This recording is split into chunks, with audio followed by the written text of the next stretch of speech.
first one was called the Bride March, or the Wedding March of Unst.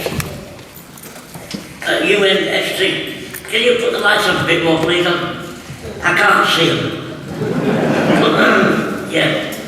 And Unst is the most northern part of the country, most northern of the Shetland Islands. Unst. It's a fantastic place to study, the older you get, and the more teeth you lose. It gets more exciting for me by the day. I spent a fortnight there one weekend, quite some time. It's quite an experience, Unst. Actually, I did a 3-day tour a long time ago now with Simon Nicol. You know Simon, the cheerful guitarist. We did the Friday night in England, London, and we did the Saturday night in Rome, and the Sunday night in Unst. This is only an agent could possibly get them together for me. And Friday night was good, there was no worries there. And then we took a flight to Rome, and I was standing at the carousel, and I felt this sniffing around my turnips. And it was a lovely dog who arrested me. And along with a couple of blokes took me away from it. And the dog gave me a thorough searching. Sniffed everywhere. Absolutely everywhere. Every nook and cranny was sniffed. It was lovely.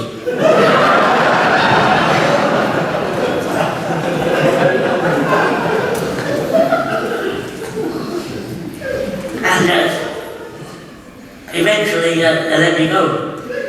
The dog couldn't find it. And I went back to the carousel, and Simon was sitting on top of the luggage with a notepad and pencil, and he was writing out all the songs that he could do on his own.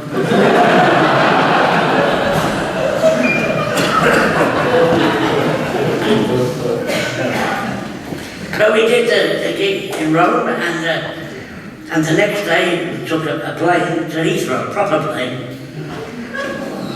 A genuine plane, you know, jet engine. And then a little later, we took a plane from Heathrow to Aberdeen. And that wasn't quite a proper plane, that was a propeller plane. And quite an old one. And when we got to Aberdeen, we then took a 2-man hang glider.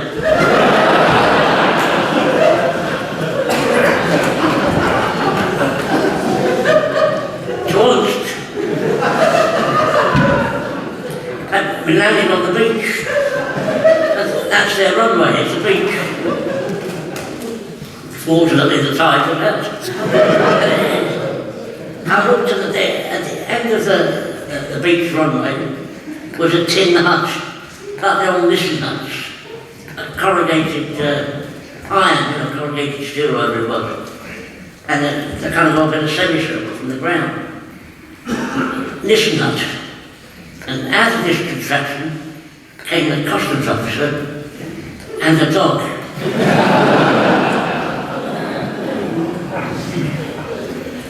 Which it was a Jack Russell. I've never heard of Jack Russell sniffer dogs. So I felt pretty okay.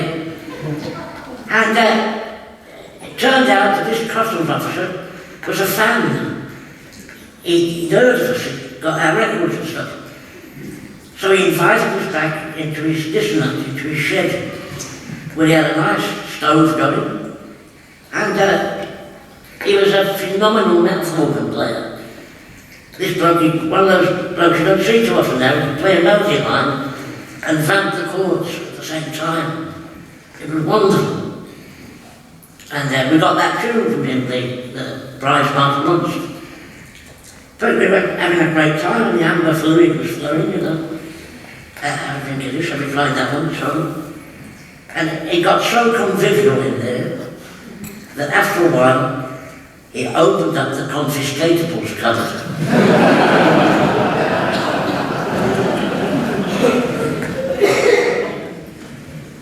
We never made it to kick.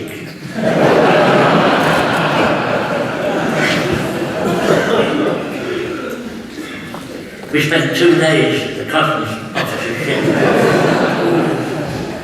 That's one of the best holidays I've ever had.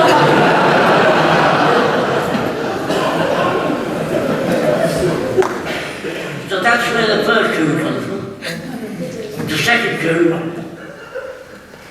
tune is a retreat march. It comes from Glasgow. And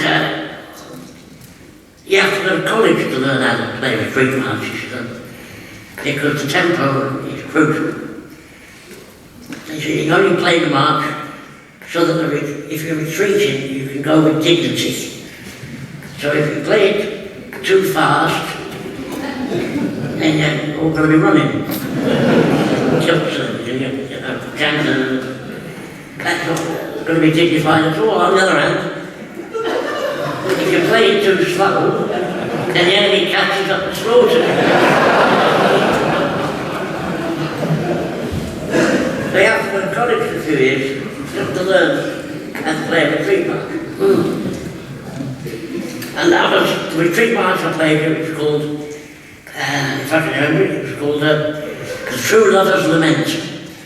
I have trouble remembering things lately.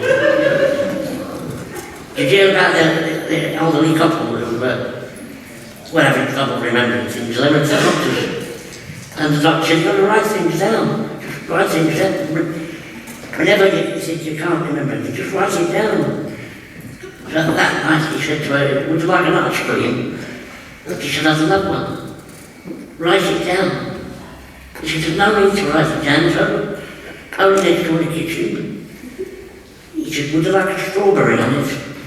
She said, "I'd love one. Write it down." He said, "No need. Would you like crushed nuts?" She said, "I'd love them. Write it down." She said, "No need." And he went next door, he was gone about half an hour, and he come back with a plate of bacon and eggs. And she said, "Where's the toast?"